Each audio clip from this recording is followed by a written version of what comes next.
Ingat sosok Joni, bocah asal NTT viral panjat tiang bendera dan diundang Jokowi ke istana, gagal seleksi TNI.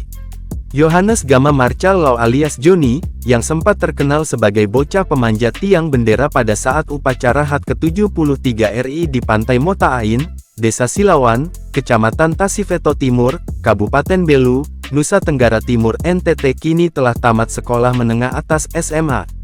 Setelah tamat di SMA Negeri 1 Atambua tahun 2024, Joni pun langsung mengikuti tes masuk Tentara Nasional Indonesia TNI Angkatan Darat.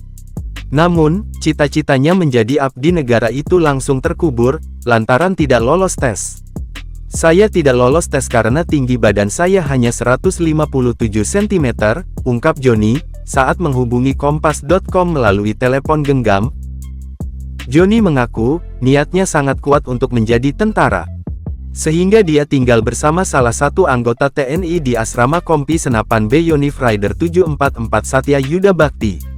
Joni pun selalu rajin berolahraga dan hidup penuh disiplin. Setelah lulus SMA, Joni berangkat ke Kota Kupang untuk mengikuti seleksi penerimaan Bintara TNI AD 2024. Seleksi awal merupakan validasi di Ajen Rem 1604 Wirasakti Kupang. Setelah dilakukan pemeriksaan awal, Joni dinyatakan tidak lulus. Menurutnya, dia gagal pada tinggi badan sehingga disuruh untuk kembali mempersiapkan diri untuk seleksi kali berikut. Untuk saat ini mungkin persiapan fisik. Saya akan usahakan sebisa mungkin, ungkap dia.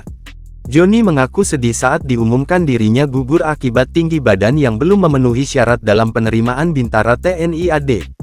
Bahkan Joni menunjukkan kembali sepenggal video ketika di Istana Negara waktu itu. Waktu itu saya ditanya Pak Jokowi mau jadi apa?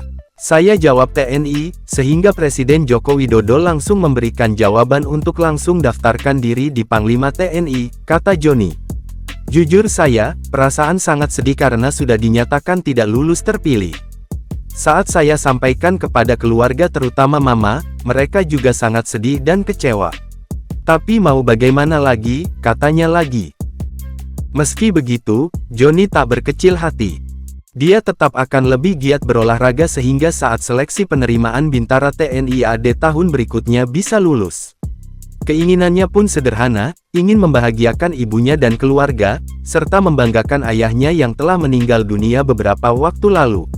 Cita-cita saya hanya satu, ingin menjadi anggota TNI, sehingga saya akan mencoba lagi, kata Joni, yang sedang dalam perjalanan pulang dari Kota Kupang menuju rumahnya di Atambua, ibu kota Kabupaten Belu.